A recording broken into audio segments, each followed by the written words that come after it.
Welcome back to another video. Today we're sound deadening the 280Z and finding more rust. So pulled the spare tire out, which is 44 years old, and as soon as I did, that broke through, which means this whole area is like that. Which also means I'm gonna have to cut that out. But not today. That's not happening. I will do that when I make a new metal insert that'll go over the trunk and will be a new board. For now, I'm going to do what I shouldn't do and procrastinate. Put some primer over it to at least stop it or slow it down. Because within the next few months, I'll cut it out. And a few months isn't gonna make that detrimental to the body of the car. So we're gonna lay a coat of primer over it, and then we'll get on to the video. So I've now laid a couple coats of primer over the worst spots, and that'll be fine.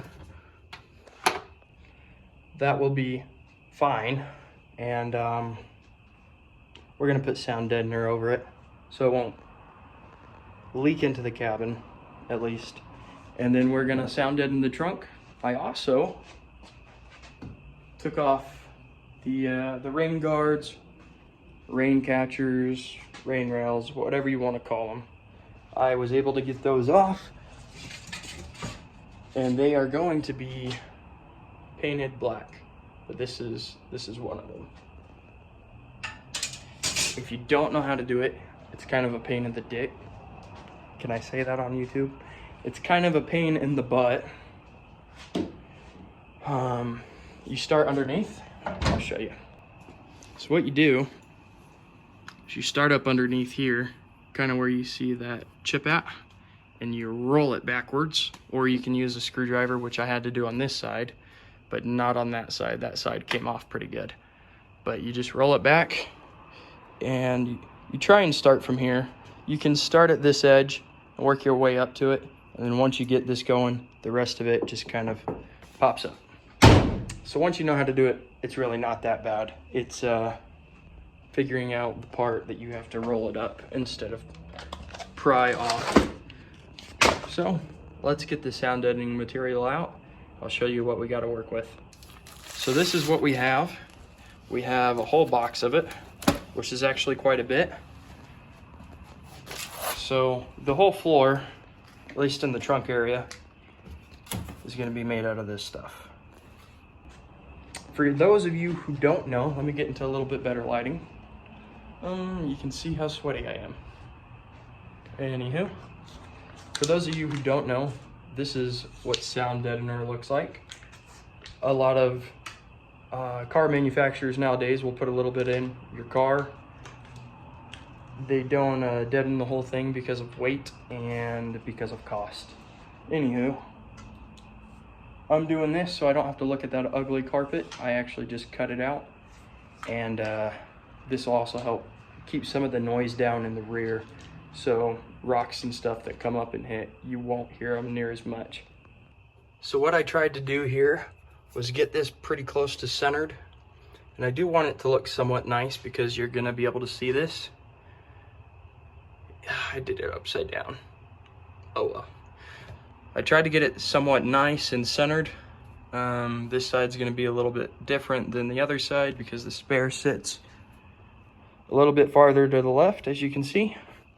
But where it's something that's gonna be seen, I want it to look pretty nice and covered for the most part, everything, and not look like it was just thrown together. So I've now cut it the right way this time, but this is what it looks like, and what you want to do is really press into the grooves, get it to stick. This stuff's really sticky, but the more you tack it on, the better. And just a quick demonstration of how this works. I don't know how well you'll be able to hear over the phone, but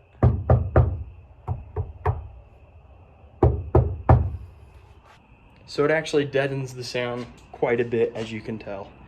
So it'll be nice not hearing rocks and everything else kind of hit the car, and it won't be that detrimental to weight because I've now removed the spare and removed the carpet as well. So it'll still be lighter.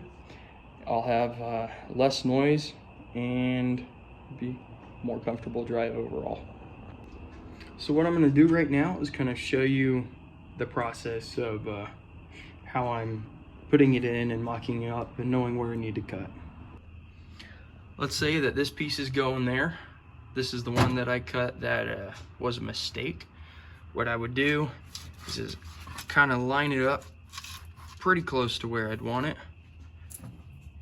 and get the most coverage possible, because this stuff isn't cheap. And then what you're gonna do is kind of mold it to where you want.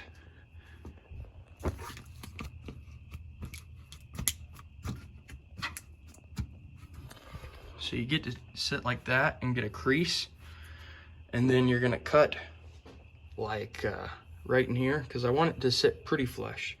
So I'm gonna cut that line. So we'll bend this up out of the way, and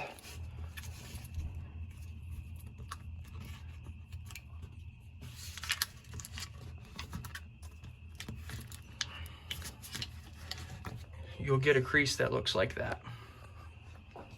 So what you're gonna do from here is take a knife or some scissors, and you're gonna cut along that seam, and then when you place it down, you have this kind of beveled, molded edge to line everything up with.